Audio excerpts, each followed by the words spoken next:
Monsieur Gerbert, bonjour. Vous êtes le président du club d'Étanges Grande et vous organisez pour la 20e année l'Open international d'Étanges. Alors, êtes-vous satisfait de cette prestation? Ben oui, plus que satisfait. Je crois que toutes les nations, et plus particulièrement les clubs français, ont répondu en masse et on a aujourd'hui plus de 170 participants à l'Open d'Étanges Grande. À titre de comparaison, le premier Open il y a 20 ans avait rassemblé 28 couples, donc 56 patineurs. C'est une bonne progression. Est-ce que le niveau est très élevé?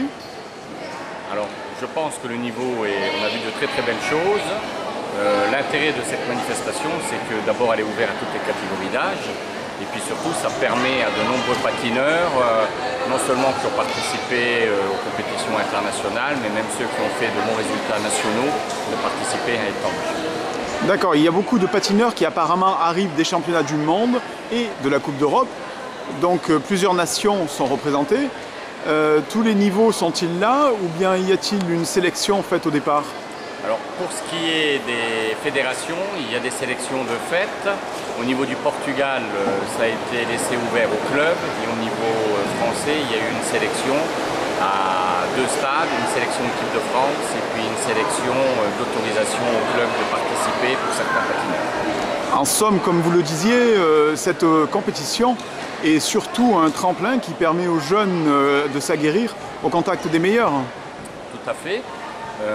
Si on regarde le palmarès des Open d'Étanges, on a vu beaucoup de jeunes champions monter sur la plus haute marche du podium à Étanges et quelques années plus tard gravir les podiums mondiaux. Donc finalement, on retrouve toujours à Étanges Grande une bonne dynamique.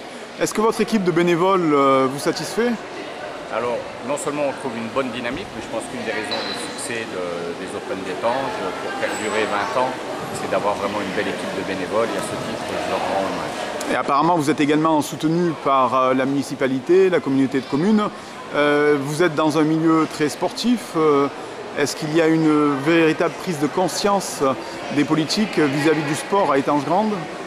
Je pense, puisque la municipalité nous fait confiance depuis toujours, nous donne quand même énormément de facilité en nous mettant à disposition des locaux et des belles structures. Et puis la communauté de communes a toujours été derrière notre club et je les remercie.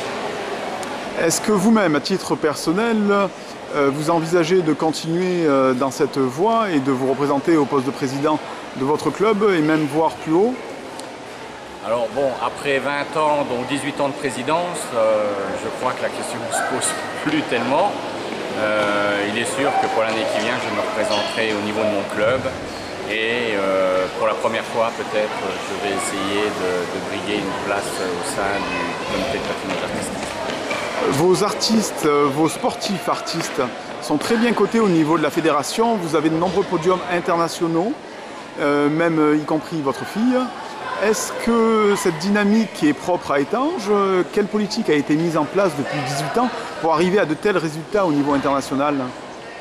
Je pense que ce n'est pas propre à Étanges. Je crois qu'il y a beaucoup de clubs français qui ont su travailler en profondeur et dans la durée. Je pense que beaucoup de clubs ont fait d'énormes efforts au niveau technique, au niveau de l'encadrement et surtout ont su démarrer avec de jeunes talents. Et le fil des années a fait que bon, ça permet quand même d'avoir des résultats. Et nous sommes contents parce que non seulement nous avons des résultats dans les catégories reines comme celle des seniors, mais on a beaucoup de jeunes espoirs et puis c'est de bon augure pour la suite. Et est-ce que le fait d'être transfrontalier, c'est-à-dire d'être aux 3 frontières de pays qui participent à l'Open d'Étanges, vous permet d'avoir des compétitions diverses et d'aguerrir vos patineurs dans votre club? Alors on essaye de partager un peu avec les frontières. C'est plus difficile parce que le niveau de patinage n'est pas le même dans les pays frontaliers, mais déjà rien que, on va dire, dans le grand est de la France, il y a déjà de quoi faire et de faire de belles compétitions. Eh bien, Monsieur Gerbert, nous vous remercions et espérons être là pour le 21e Open international d'Étanges l'an prochain. C'est moi qui vous remercie et ça sera avec plaisir qu'on accueillera tous les clubs français et étrangers.